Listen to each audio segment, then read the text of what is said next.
75 episodes down of Park to Prem, and today it could be a fun one. We have Deadline Day. Will anything dramatic happen in Deadline Day?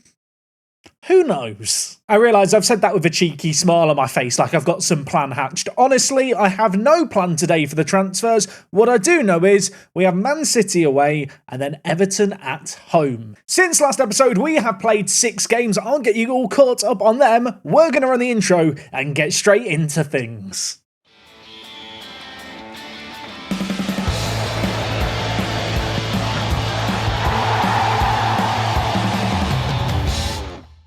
How is it going, folks, and happy Monday. Welcome back to Park to Prem. As I've already mentioned, today is episode number 75. What a landmark to hit. Thank you for being here for it, and well, hopefully, we're going to repay your viewership with a good episode. I'd like to say good results, but the opposition today, they're going to be tough. Now, we were on a really good unbeaten run as of the end of last episode. That has unfortunately come to a halt. Since last episode, 3 games played in the league, 3 played in the FA Cup. Crucially, in the FA Cup, we are still in it. We did have to beat Stoke over 2 games, which is a little bit annoying, but most recently, a 7-0 win against Wrexham. So we've booked ourselves a spot in the 5th round of that competition. As for league games, this result here was a good one. We managed to beat Fulham at Craven Cottage, a 2-1 win. Roger Rojas, not for the first time of this year, he saved our bacon again. As I've already mentioned, however, we were on an unbeaten run. It has come to a halt. This goal here, very self-inflicted. Arsenal beat us 3-1. We lost at the Emirates 3-1. We lost at Butland Road against them 3-1. If there's a silver lining to take from this game, it's the fact that Misiak, the new young player that we snapped up from Belgium, he popped up with an all-important goal. I have seen a few viewers from Poland asking, is he part Polish? Because his name is Polish. I can confirm he is part Polish. Obviously, he's declared for Belgium, so you've missed out on a player there. And while he has looked good for us, we in this game didn't look so good. However, Ali Cho scored a hat-trick.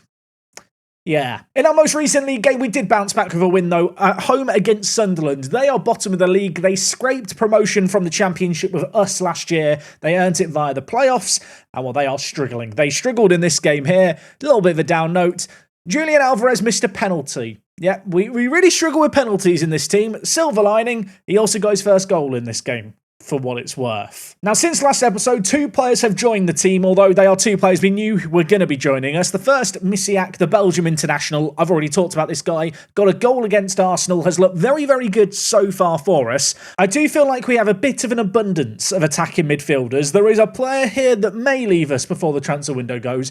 Who that player may be, basically whoever can attract interest who I'm willing to sell. If I was going to guess, it'll either be Raul Balado or Wesley Gomez. Both have had some interest in them. None of that interest has materialised as bids. The other man who has joined us this window is Dexter Snedden. He has only played a handful of games, hasn't exactly hit the ground running, but we're going to remain patient. On paper, he looks like a very good player. I'm going to hope he is a good player because right now he is becoming our highest earner on £60,000 a week. Now, I do want to discuss squad building and transfers. I think I'm going to do it, however, after this Man City game. Deadline day will be following very shortly, but right now, I should probably focus on the task at hand. Manchester City currently up in 2nd. As for ourselves, I've kind of shown my hand already. We're up in 5th. That defeat against Arsenal was disappointing, but we are getting results where we need to get them. You can see the updated season preview definitely measures the fact that our team is getting better. We're now up at 14th, and when you actually look at the league table itself,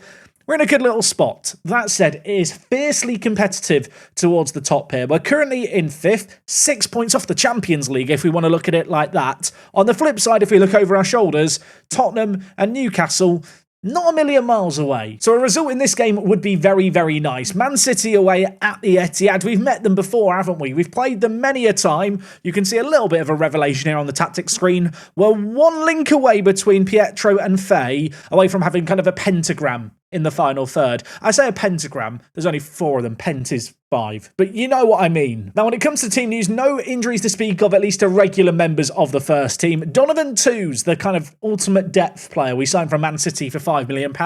Not that he would have played against his former club, but he won't be playing today. He's out with a cold. Out with a cold. Pathetic. Get some vapor rub on, lad. I record episodes when I've got a cold. You can't even turn up for a match. As for our actual team, I think this is our full strength team. I think it's our full strength team. I am really not sure about our defence, about what the best way to approach things is. Lee Min has been so good this year. He is a player who could play centre-back, but he's not amazing when it comes to his aerial ability. I feel like his 9 heading and 13 jumping reach puts me off the idea of playing him as a centre-back. Of course, NDIA can also play as a centre-back. He does have the ability to jump, but 11 marking and 10 tackling is just stuff that I can't really look beyond for a centre-back. So attacking wing-back, they're not as important in my mind. Obviously, he can naturally play centre-back, but yeah, the defending technicals, they just scare me. And so at least for now, those two guys are kind of battling it out for the left-back spot, but there is part of me that wonders, could one of them play centre-back? Is there a world where actually we move Fawns into the defensive midfield position? One thing I have experimented a little bit with is João Victor making way, moving out the team, and then Fawns coming in to play as the defensive midfielder. You could certainly argue he has an edge in certain aspects over João Victor. There has been a couple of games, I'm not sure if you may have spotted them in the games we've just played, where I have lined up something like this, or even something like this. I feel like Lee Min and NDIA, they're both amazing left-backs who can play centre-back, but neither of them is the centre-back that I necessarily want to have to play. Anyway, it's for that reason that, at least for now, Fawns holds down the centre-back position, João Victor comes in, and ultimately, I'm left in the same dilemma I was last episode, where we have two players who are very good left-backs in their own right. Do you pick Lee Min on form, or do you pick NDIA based on the fact that on paper, he probably is a little bit better? And I can tell you now, I have made my mind up in my head, looking at that recent comparison. I am going to pick on form. That said, NDIA does actually have a good rating in his last 5 games. Maybe he can feel hard done by to be on the bench, but he could be a very good super sub. I feel like there's not a whole lot of dilemmas elsewhere in the team. If I was to identify one other area where I'm umming and ahhing, it might be Pietro's spot in the team. The 19-year-old Italian, plucked, of course, from Serie B and Spezia to play for ourselves, signed for £15 million, 4 assists, 1 goal, 7.0 rating is fine, but there is part of me that wonders, with Misiak coming in, should I just be fast-tracking this guy into the starting 11? He is 18 years old, and when you compare him head-to-head against Pietro, he probably is a better player. He probably is. Oh, do I bring in Misiak? Live commentary debut against Man City?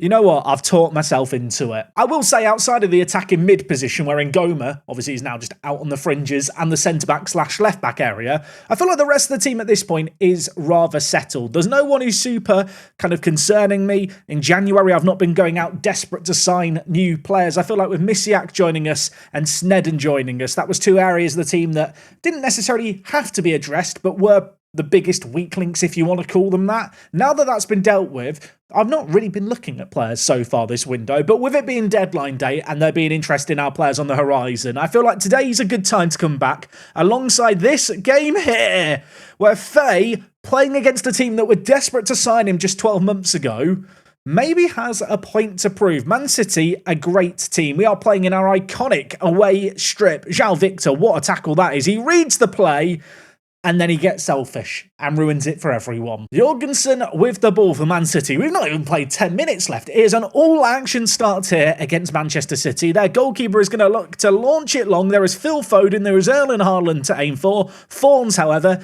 is the man who's going to win the ball there. Bit of a battle lost in the midfield. Fawns steps up. And well, now suddenly Man City with players surging forward. Erling Haaland scores. I mean, the VAR is going to check this. The linesman's not flagged, which probably means it's going to count. And yeah, they're second in the league for a reason. We're overperforming in 5th. And when you look at the players that they have in their team and some of their names that are playing in this game, you start to realise this could be a difficult day away from home. Erling Haaland scores inside 10 minutes. I will say, Man City have had 1 shot and it's gone in. We've had 7 shots, allegedly. There's been 1 on target. We've not actually been shown that many highlights yet. Although, chance here perhaps. Bolton, back from his injury at right back, by the way, lays it into Faye, who goes down in a heap. We are very good at winning penalties in that part of the pitch. Is this going to be given? The ref's not play. I'm going to trust that he is going to give it. And with that, Roger Rojas, I didn't trust him with the penalty last episode. I'm going to trust him with the penalty here. Our key man, the Costa Rican monster. Can he keep his goal-scoring run going? He absolutely can. We are still in January. That's his 14th for the season. I definitely feel like one element of this season that's benefiting us, especially with where we are in the league, is the fact that so many of the teams in and around us are playing European football and cup football alongside one another with league games. We crashed out the EFL Cup nice and early. Obviously, the new European format involves 8 group stage games. There's more matches than ever being played. And as a result of that, we're at a point in the season now where teams haven't really had a break. There will be a bit more of a gap come February. But as a result of that, teams, they're tired. Our players, they feel pretty fresh. Whilst we did have a bit of a rammed fixture schedule last episode, that was kind of the exception to the rule. And, well, you can see here, we are letting Manchester City chase shadows. Fawns and Lee Min, they're having their own little game of piggy in the middle that Jeremy Pino's involved in. Sadly, the piggy's got the ball, and now the scary Viking man has the ball. Erling Haaland, one-on-one. He was never going to miss it, was he? He was never going to miss it. Obviously, we play this brave style of play. We like to commit men forward, get the wing-backs up the pitch. It's how we're successful going forward.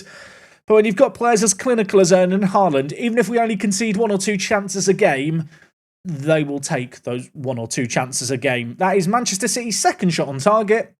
It's the second goal. Rico Lewis with the ball at the back for Man City. Less than 10 minutes left of this half. And I feel like we've been in this game. We've been good. João Victor, Ospina. I feel like there's reason for optimism, despite the fact we find ourselves behind. Misiak, Rojas, one-on-one, fluffs his lines. And it was offside anyway. Would have even counted. 3 minutes of added time at the end of this half. Lee Min to Misiak. We've not seen a lot from the youngster yet, Misiak. But of course, at 18 years old, we're kind of giving him a baptism of fire. But when you look at him, he's a player ready for this occasion. As is Bolton, who has scored, but I think it's actually deflected in. If it hadn't deflected, it was one of the best goals we've seen all year. That is, it's one of the weirder goals I've seen. Did this just deflect off Rico Lewis at left back? Was it a cross? Was it a shot? I don't know what it was. It's in the back of the net. It's a goal. That's what matters. And with that stroke of fortune to end the half, it's 2-2, and whilst the goal was fortunate, performance-wise, I don't think the scoreline is. Look at how well we have done here. We have taken the game to them, played some good football. Saying all of that, you know what I'm going to do. I'm going to tell the players I'm far from happy. Sam Fay looks disheartened. I'm going to tell him, you're playing well, keep it going. He's on a 6.9 rating. He's having a shocker. Sometimes you just got to lie. Not going to make any changes just yet, although when you look at kind of the performances or at least the ratings of players, as you look down this formation list, it doesn't look super inspiring, does it? We've not been amazing in this game, but you've got to be in it to win it. We are definitely still in it now, although I'm looking at Sneddon on a 6.3 rating at centre-back and a booking, and that is enough for me to think, NDIA, it's time for you to come on. And I'm just thinking, do I want NDIA or Lee Min at centre-back? I think I want NDIA because Erling Haaland's a bit of a monster in the final third height-wise. Elsewhere in the team, Misiak, have thrown him into the game today. He's not been very good. We'll take him off and bring in Pietro. I think I'm going to go with just the double change for now, although I am looking at Julian Alvarez on the bench thinking, yeah, you know what, against your former club, Football Manager script writers, they want him to score. I've got to bring him on at the right moment, though, and I don't feel like that right moment is just yet. Although if they score one, maybe then it becomes the right moment, because Man City, they're on the attack here. They've played it in. NDIA put in an initial tackle, and it fell straight to Enzo Fernandez. We did beat Man City earlier on this season 4-3. It wasn't in an episode. I was hoping we would be able to repeat those heroics, but away from home, it was always going to be a taller order. In that game, we were 3-2 down and we won 4-3. Can history repeat itself? Probably not, but we're going to try. Okay, Roger Ospina has been poor in this game. Alvarez, on you come. Elsewhere, Faye off and Ngoma on as well. I feel like I need Ngoma and his set-piece prowess. Elsewhere in the team, Bolton at right back has been poor. Mosquera on Newcombe. I'm looking at Schumacher on a 6.2 in goal. And I'm thinking I could bring in Djukanovic.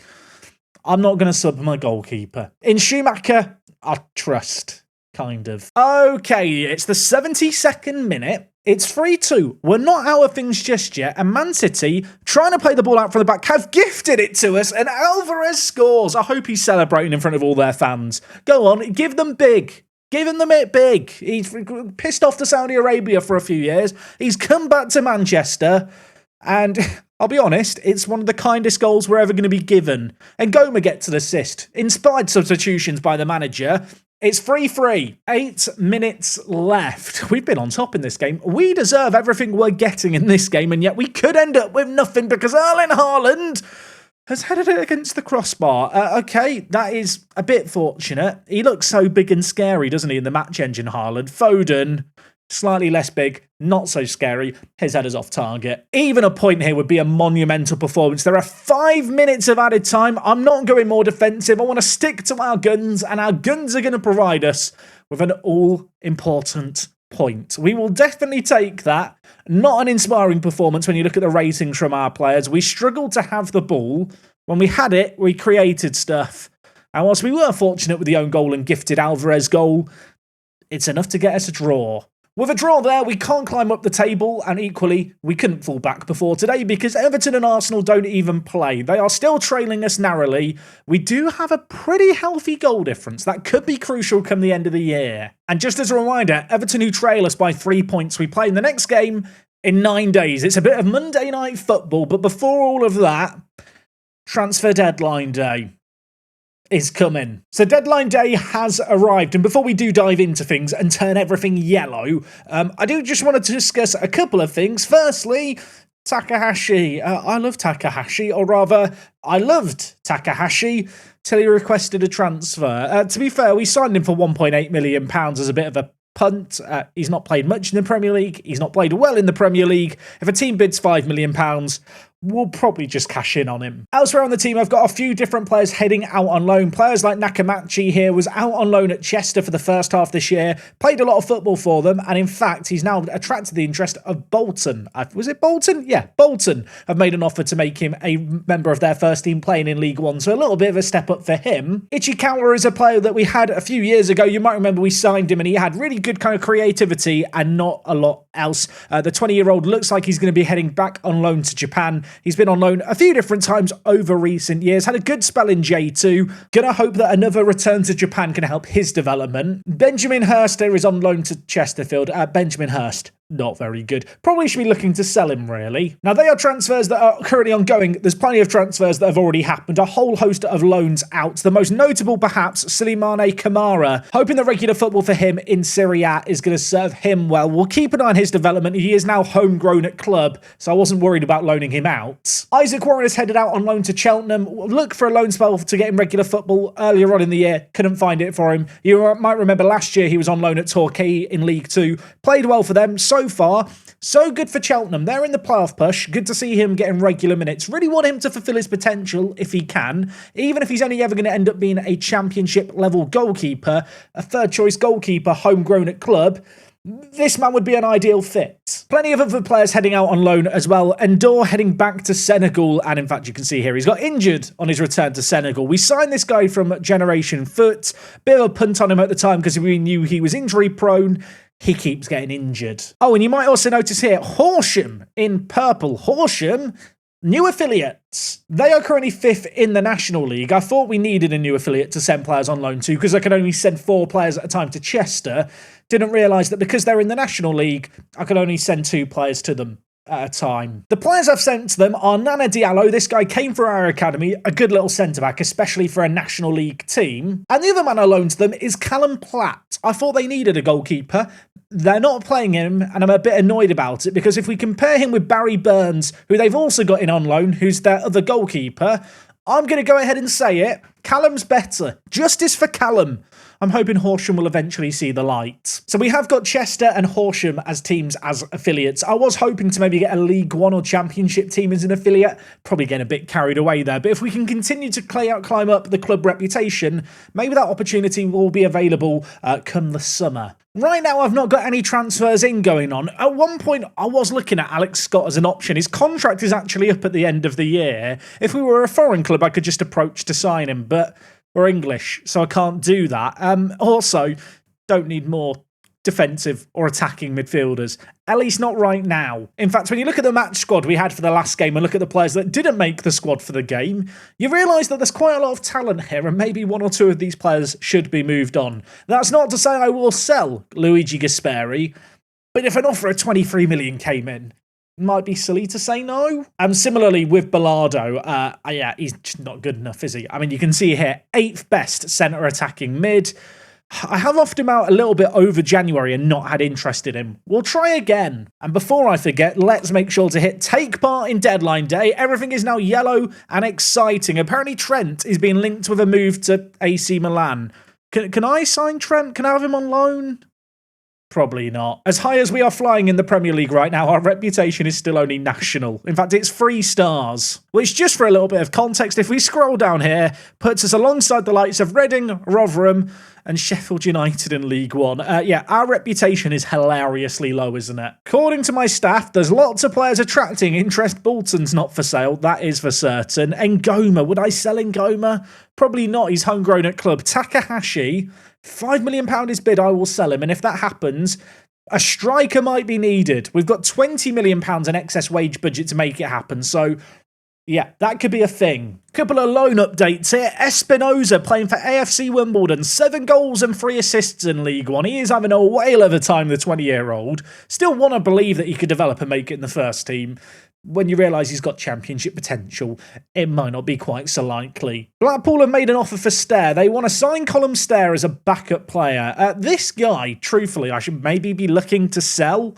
His valuation is 10 to 13 million pounds, but according to our staff, his potential is lacking. He is capped for England's under-20 team. He came for our youth intake. I wonder if anyone would bid £10 million for him. I'm going to offer him out for an unspecified amount. I don't really want to loan him out as a fringe player. Yeovil have made a bid of 1.8k for Jordan Wildig. Jordan, I didn't know you were still at the club, if I'm being completely honest. I think this guy can go.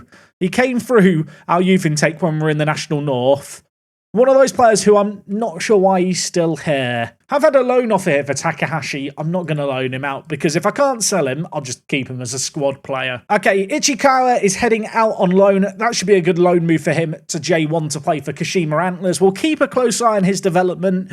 I don't know, if he was a late bloomer, he could be great for us. At the very least, I'd like to think we can sell him on for some good money. Somewhat conscious of the fact his contract's up in the near future. Might need to renew that. No offers for Bilardo, although apparently Leeds United are interested. Leeds, please give me a call. And elsewhere, Benjamin Hurst is leaving the building to go to Chesterfield. For some reason, I thought we were loaning him out when I mentioned him earlier. No, he's definitely being sold. Leeds United make Gasperi offer. Apparently, he has no interest in joining Leeds. I'll tell you what, Leeds, if you bid 20 million now and 10 million in 6 months, you can have him. I didn't think they'd actually bid that. Gasperi, I really, really need you, mate, to accept this offer.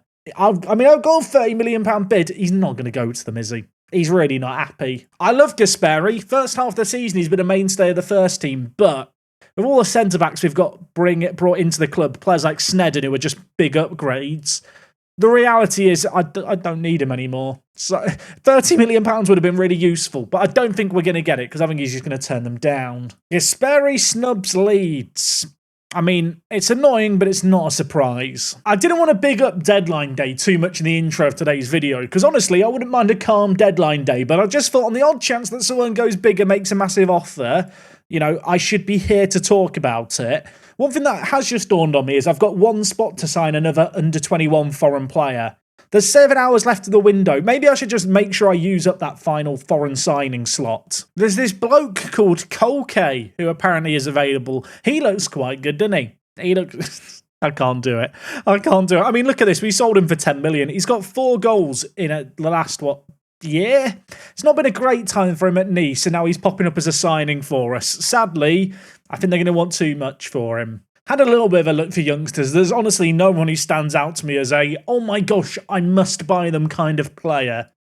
Really, I'm just anxiously awaiting a bid on our player at some point. If nothing happens, this could be anticlimactic. Okay, I have had a loan offer here for Rene Hansen, the Danish player, a youngster with bags of potential, some really good current ability, but I just can't get him enough regular first-team football for his development. He needs it. Had an offer here by Viborg, who play, if I'm not mistaken, you can see here, in Denmark. I feel like he will get some good regular minutes for them. They want to make him a star player as well, so going to accept that. We'll keep a close eye on his development. He will be there for, well, the foreseeable future. I really want to make something happen on deadline day just for the sake of it and for content, but the sensible part of me just thinks, you know what, there's no one available, shouldn't buy anyone. Although the fact this is now taking so long to continue, maybe something exciting is happening. Nothing's happening. Don't mind me, I'm just looking at players who are transfer listed to see if there's anyone out there who might be worth picking up on deadline day. Have a sneaking suspicion this is not going to produce anything. How about this guy, Charlie Pouncey? Charlie Pouncey, it's a great name, isn't it? Charlie Pouncey, 24 years old. He's transfer listed by Man City. He's valued at most £3 million. He is on £105,000 a week. Can see why they want to get rid of him, to be fair. I'll tell you what, Man City have actually got some good players transfer listed, but their current wages are all so high that it just makes them pretty unaffordable. One man you might remember was out on loan was Gillian. He spent the first half this year playing in League 2. To be fair, he got some regular minutes, but just didn't perform quite well enough. With that in mind, despite some good development, I've decided I'm going to keep him at the club for the second half this year. Feel like he needs a bit more time to cook in the youth team with our reserves and under-18s. Then off the back of that, hoping that by next year he will be ready for regular League 2 football. Gasperi's wondering why I'm trying to encourage options that would lead to him being sold. I'll be honest, mate, I would have quite liked the 30 million off Leeds, but you've ruined that, haven't you? I'm just going to tell him I'm sorry if he felt like he was being forced out. If there was more than 3 hours left of the window, I'd probably tell him, yeah, I'm going to sell you, and then hope that we have time to move him on. But I don't want him here for the next 6 months until the summer, crying in the corner.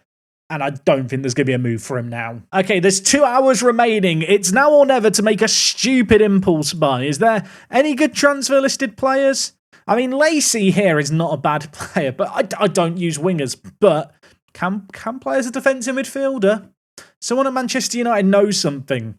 And I think they know the same thing I know. I love the fact that people hate the fact I train players to play defensive midfielder. Look, even the AI does it. Okay, I was having one last look at young players that are available. There's actually some pretty good players with some mad potential. Like I mentioned, we have this limit on non-UK players that we can sign. That limit is 6 foreign under-21 players per season. We've already used 5 of those, so I probably should just buy another. Really. I really like the look of this guy, David Sinkule. He is a Czech international. He looks good. Temperamental personality scares me slightly, but 5-star potential and good determination. And he's just kind of quite well-rounded. He only just turned 19. He has also got an international cap. How much would he cost me? 7 to 8 million. Why am I tempted? He's probably not even an upgrade on Takahashi, but I'm considering it. I am considering it. There are some other players in this list that do have some really good potential that I would quite like to just check out first before I make a decision, but David does look like the best of the bunch. Rasmus Lund here is a Danish player, but I don't really need a Danish centre attacking mid. I've already got Kurland. I've already got this kind of player. Kamil Sikorski, is this guy Polish as well? Am I just going to end up with a load of players with Polish secondary nationality? Fairly professional personality. This guy's quite good, isn't he? 18 years old, 5 caps for France's under-21s. Inconsistent and injury-prone. It's too much, innit? It's too much. Corentin van Hift. I hope I said that correctly. This guy is another striker, 19 years old, Dutch. How does he compare with David? He's quicker than David, but that's about where the comparisons end. Okay, there's 2 hours left of the transfer deadline day. I don't even know if I'm going to be able to get this transfer done, if we can even negotiate it. I can definitely afford this. I would love to sign him for at most £9 million, which we are going to have a bid accepted for. He's 19 years old, well-rounded striker. 19 as well. I feel like he's the kind of player that will definitely make money on and could still break into the first team. Apparently Liverpool are also interested in signing him. He wants to be an important player and have a release clause in his contract. Fortunately, we've been able to get rid of the stepping stone request. He wants a not too exceptional amount of money. I'll offer him a 4-year deal. Don't really mind any of these other clauses. Can we just lock this in? We can. Takahashi, at this point, mate, if you want to just do one, that would be quite useful. Okay, Rene Hansen is heading on loan to Viborg. Good little loan move for him. And now, Sinkule. I'm probably not saying his name correctly, but we have just about got this deal done. 1 hour left of the transfer window, and he's joined us. Meanwhile, Takahashi has had an offer from Antlers of 3.7 million. Now, I probably wouldn't normally accept this, but Kashima Antlers are the Japanese J-League team I support. So purely for biased reasons, I'm going to sell him to them. I hate the fact I have to pay £7,000 of his wages, but in the grand scheme of things, for a Premier League club who are currently making a ridiculous amount of money monthly, yeah, we make quite a lot, I think I can stomach the £7,000. Okay, welcome David to the football club. I will say now his potential has dropped off a little bit, but at 19 years old, he is a very, very well-rounded player. Signed for that 9 million, proven goal scorer as well. Immediately, his value has jumped up to 26 to 32 million pounds. If I did have a concern, it would be the fact that I have promised him he's an important player and he probably won't be that. But at the same time, there is a lot to like about this guy. And at this point, we should probably set up a mentoring group because we've got Alvarez, haven't we, with his perfectionist personality. He is like a perfect fit for Sinkule to hopefully try and make him mellow out. That's certainly the dream. Do you need to add another player to this list? You know what? I feel like Misiak could benefit from it, couldn't it? Misiak could be a perfectionist. I feel like Alvarez, good experienced player to have around to hopefully inspire the next generation. Now, the good news for us is the Japanese transfer window is still open, so the Takahashi sale can take place. However, for us right now, there's nothing left to do except get to that next game. Everton, it's a week away, and, well, I'd like to win. A defeat could see us drop down to 8th.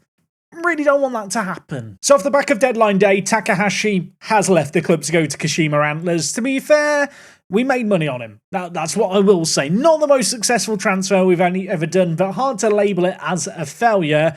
Elsewhere, of course, the new addition that we brought in, David here, the more I look at him, the more I like the look of him. I think he could be very, very good for us down the line. I don't like the temperamental personality, but £9 million.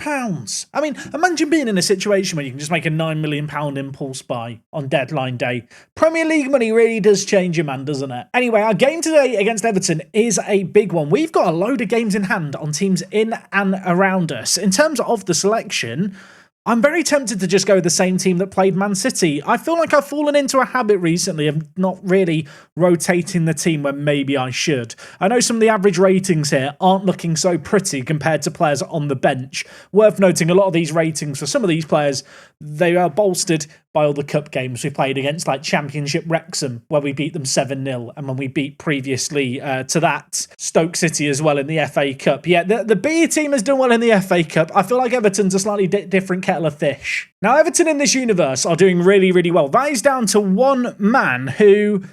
he's not on my screen here. Give me a moment. So Everton's media prediction is 8th, and over the last few years, they've slowly but surely been climbing. Last year, they finished 6th. The big man for them is Aaron Selick here, who's not playing in this game. I can only assume he's tired or something. This guy, 24 years old, was generated at Eastbourne Borough in the National League South, moved for £3 million to Nottingham Forest. Everton signed him for £60 million, and I'll be honest, for £60 million, he's probably still a bargain. He's very, very good, isn't he?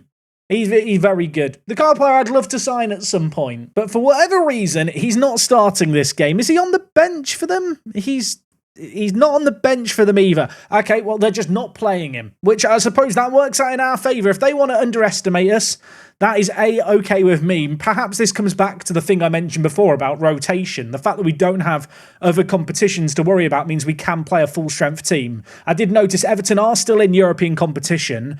In spite of the fact they are without their star man, they are still going to be a very, very tricky team for us to take on here. But having got a draw away from home against Man City, I back us at home here as we're going to look to get on the attack. Rojas loses out on possession. Ball played forward towards McNeil. Also, perhaps worth noting, Sean Dyche.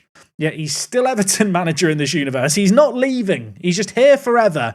Misiak trying to get the ball against Ben Godfrey, by the way. Battle of the physical players. Oh, my word, they've given us the ball. Riviere. Rojas, he looked offside. He looked offside, but the linesman's flag's not raised. I think that means it's going to count. But still, it looked offside. I'm going to hold off my celebrations for now. The players are raising their arms. The goal's going to stand, and it's another goal gifted to us, really. I mean, this is just shocking, isn't it? Playing out from the back, Ospina, Riviere, and Rojas was just played onside by their right centre-back. Very, very tight, but it's going to count. Have just noticed already at Sneddon, new centre-back, on a yellow card. Got booked early against Man City, didn't he? You know what, Sneddon, is he just a dirty player? That's what I'm now wondering. I mean, at least he's training well. Performance-wise, he's not been so good.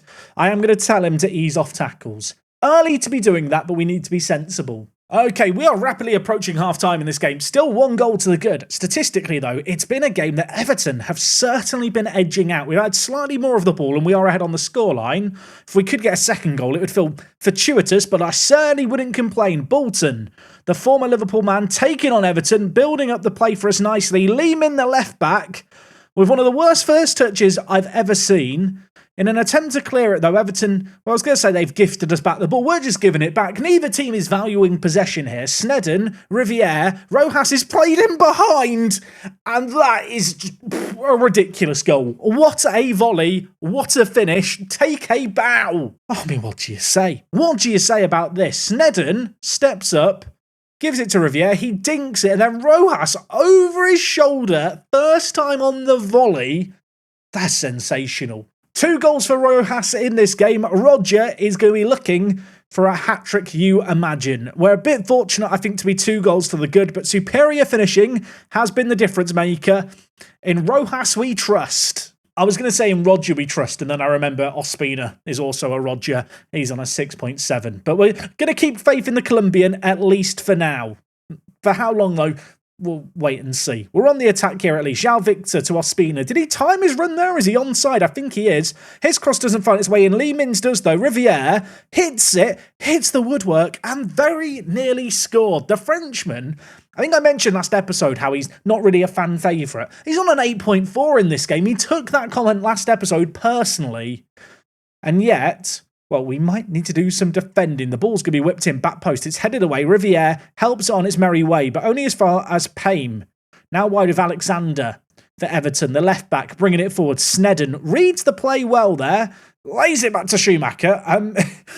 This could be a highlight where it's goal line technology. Checking if it's crossed the line. Can confirm it didn't cross the line. Is that the highlight, Football Manager? Is that what you've decided to show me? It is. Brilliant. Okay, I'm going to make some changes following on from whatever happens here. Bolton trying to play in Rojas in behind. That was an ambitious ball that is not going to pay off.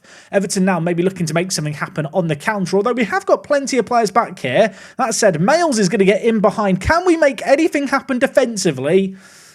The answer's no. It's 2-1, and now I feel like the scoreline probably more reflective of how this game has played out so far. Everton have created a lot. They've got in behind here. Sneddon, not exactly forming the best defensive line. Couldn't get across to cover. And I want to blame Schumacher, but I can't really blame him there. Sneddon on a booking I do not like. NDIA is going to come in and play centre-back in this game. I'm going for a change that I mentioned we could do. I don't necessarily feel like Lee Min is having the best game either, but I feel like I just have to keep faith in him. Elsewhere, Ospina has to come off here. I'm going to bring in Alvarez, who scored, of course, on off the bench previously. And Goma was a good little contributor as well last game. So he's going to come in. And Sanfe, I'm going to haul you off as well. Pietro. Still waiting for this guy to have kind of a coming-of-age man-of-the-match match. This would be a good game to have it. Man-of-the-match just doesn't sound like a real sentence, does it? Yeah, not my finest moment commentary-wise. Could we have a finer moment in the box here? Lehman, Alvarez scores to reinstate our 2-goal lead. He's become the super sub yet again. I feel like in using Alvarez as a super sub, I'm not that far off becoming the new Pep Guardiola, am I? I'm aware that in real life he's started way more Premier League games for Man City. But, you know, it took a long time for them to trust him. For us, he's just going to be the ultimate super sub, I think. He's got another one there. And well, you wouldn't bet against him getting another, although secretly and selfishly, I'd rather see Rojas get a hat-trick than Alvarez get a second. But what perhaps is most important is we get a fourth, and Goma plays it inside. Alvarez back to goal, back to Lee Min. Riviere, Alvarez probably should have had a second. Corner for us. Alvarez whipping it in. NDIA is there. Bolton is there as well. Keeper, though, holds on to it. Everton now with a set piece of their own. 15 minutes left in this game. We've got plenty of players back, but a goal here could commence some squeaky bum time. It might involve a little bit of a nervous end to this game. The 2-goal cushion makes me feel relaxed, at least for now, but how long can we hold on for it? The answer is about 2 seconds. It's 3-2. Initial free kick whipped in. Schumacher kind of half dealt with it, but it fell straight to Payne for them. And he is bringing the pain to me. I was hoping for a relaxing end to this game. That has perhaps been stripped away from me. We drew our previous game 3-3. Could we really have back-to-back 3-3s? I feel like we don't deserve that. I feel like we deserve to win this game. But if we want to make it happen, we've got to dig deep here. Bolton at right back, Kern inside, and oh my word. Michael Bolton, you beautiful man. Panic not, everyone. If the nerves were just starting to build up a little bit, the pressure was building, it's gone. The pressure has been released. Bolton at right back, dances inside and scores that. Well, look, there might have been a lack of transfers today. There's definitely not been a shortage of goals, and yet there could be even more here. Alvarez, wide to Lee Min, options queuing up in the middle. Can the South Korean pick out Rojas for the hat-trick? It's saved and blocked away. And that really looked like a certain goal. Okay, 5 minutes of added time. There is still a chance for the Rojas hat-trick. It could still happen. It wouldn't be his first this year, but with him in the Golden Boot running, well, I'd love to see him get it. Instead, though, Pietro's going to steal his thunder. Mentioned he might have a coming-of-age performance. It might not be a holistic performance today. It might not be that standout game where he grabs it by the scruff of his neck. But let's be honest. That's one hell of a goal. It's definitely a goal that this game will be remembered for. Hits it from range into the bottom corner. Against a direct European rival, this is a massive, massive win. And it might not be over yet. It might not be over yet. Don't take your seat. Don't leave. Don't be distracted by the empty stand on the far side. They've not left early, the fans. They're still here, the Evertonians, hoping they could see their team get a consolation in the last minute. The ball's played forward here. It is going to be saved by Schumacher, and whilst I want to big up the save, it was offside. It wouldn't have counted anyway. In spite of all of that, though, we are going to get the win. 5-2. Fabien, man of the match, 2 assists to his name. What a performance by him. We were, alongside Everton, the only game going on today, so despite the fact that we've won, we don't actually change our position a great deal. We are still 4 points behind Arsenal, who we've already played twice to and lost against twice. We have got a game in hand of them, but with 13 games left of the year, and the results we've had today, goes without saying, European football is definitely on the cards. Of course, we are going to have a youth intake come in next month to end things today. Here's the preview. There's a reason I've not shown it sooner. Not a great deal to be excited by. But what is exciting is how this season is going. Going into this year, I thought we could maybe compete towards the top of the Premier League. And whilst it doesn't look like we're going to be going for the Champions League spots, that would have been a dream scenario. We are definitely in the running to be in the top half and certainly challenging for Europa League or Conference League positions. If we do want European football, just looking back to last year, you can see Manchester United got Europa League football in 8th place with 54 points. 57 points was enough for West Ham to secure a similar level of football. If we do want to achieve that, we're not actually too many wins away from it being a possibility. Alongside the league, we are still in the FA Cup as well. Right now, the 5th round against Burnley awaits us. With respect to Burnley, who are currently 6th in the Championship, we probably should be beating them. Not sure what we're going to be back for next time, but 2 things are for certain. We will have our youth intake, and on top of that, we should hopefully still be in the hunt towards the top of the Premier League. European football, the dream, is still very much alive. Thank you so much for watching today's video. Apologies, the transfer deadline day drama couldn't really manifest itself. Sometimes you don't need drama. Maybe today was one of those days. I will leave you guys with this beautiful sight to end the episode. Catch you guys tomorrow, same time and place as always. It's me, Jack, and I'll talk to you guys in a bit. I'm out.